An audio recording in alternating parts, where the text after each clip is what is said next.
Okay, so today we're going to do something a little different. We're not digging into a historical document or a new scientific study. Instead, we're looking at a message, a recording that claims to be from the year 2050. So, the voice you're about to hear supposedly belongs to a 16-year-old girl. She's speaking to us from a world that has been directly shaped by the decisions we're all making right now. Let's hear what she has to say. And there she is, the voice of a 16-year-old. It's calm, but you can feel this incredible urgency bubbling just underneath the surface. She's talking directly to us, across a 30-year gap, with a story she desperately needs us to hear. So, what kind of world is she actually describing? Well, it's a place that sounds so familiar, but at the same time, just devastatingly different. Her very first words paint a picture of a city we all know, but one that has been completely transformed. She kicks things off by telling us exactly where she is. And it's not just a country or even a continent. She's in a city that's been fundamentally reshaped by a changing planet.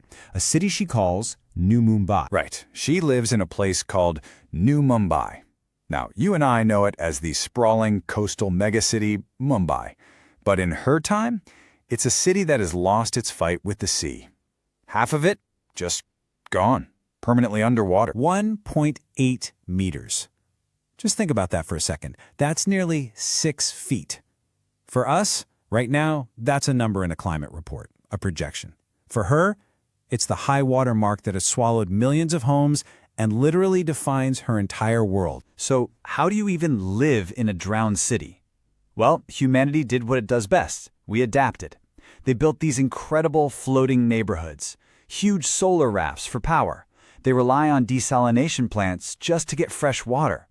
It's an amazing testament to human ingenuity, for sure. But it's an ingenuity that was born from just immense, unimaginable loss. And her day-to-day life? She says it's totally defined by the environment. It's always hot. I mean, what we would call a dangerous heat wave, that's just a normal Tuesday for her. The air is often thick, choked with smoke from wildfires burning hundreds of miles away.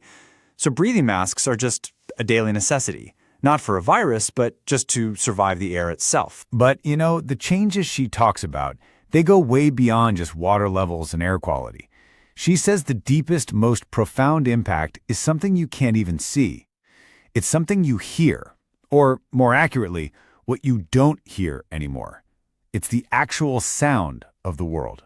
Just think about the sounds you woke up to this morning. Seriously, the ones you probably don't even notice anymore. For this girl, the sound of birds, that's not a real thing. It's a story her grandparents tell her. It's like a myth, a legend from a lost world. And that's the thing. The quiet she describes, it isn't peaceful. It's an empty, hollow sound. It's the sound of absence, the sound of loss. The entire vibrant chorus of nature has just been replaced by silence. Can you even wrap your head around that? A sparrow, one of the most common, everyday birds in our world, being something you only see in a museum. She's only ever seen one as a hologram. That's how her generation experiences the nature we lost, not as a living thing, but as a digital ghost. But even worse than the silence, worse than the holographic birds, is the guilt. She says the real pain isn't just about what's gone. It's about knowing it didn't have to be this way, that it was all avoidable. She's living with the consequences of our present, a time when a different path was still possible, and that, she says, is the heaviest burden of all. And right here, this is where her message totally pivots. It stops being just a story about her world and becomes a direct, urgent warning to ours. This is the whole reason she's reaching out. This is it. This is the core of her plea. She's practically begging us to break the fourth wall of our own lives. We aren't just passive spectators watching some documentary unfold on a screen. We're in it. We're the main characters. And the choices we make right now are literally writing the script for her entire life. So, this leads to the big one, right? The question on everyone's mind, the one that can either fill you with hope or just utter despair. Is it too late? Can we still make a difference? What does someone actually living in that future have to say? Well, her answer, it's not a simple yes or no. She says they haven't given up, not by a long shot. But so much of the damage is already permanent. Her generation, as she puts it, is forced to build their future from the leftovers of ours. But I want to be really clear about this. Her message is not one of despair. She makes a point to say that they are still fighting.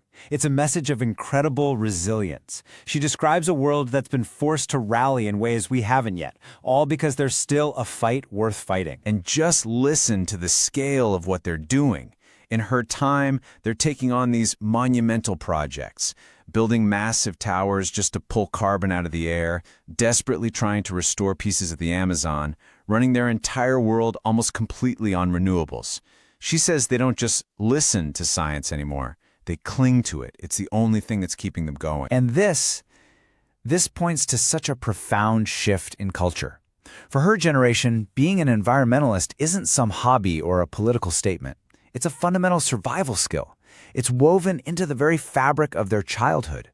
The value of every single resource is deeply understood, because scarcity has made everything precious. And then, as her connection starts to fade, she leaves us with this one final, incredibly simple plea. She's not asking for some kind of miracle. She's just asking us to hold on to what we already have. The birdsong, the stable climate, the world we still know. To protect it. Because as she reminds us with her last words, we are the very last ones who can.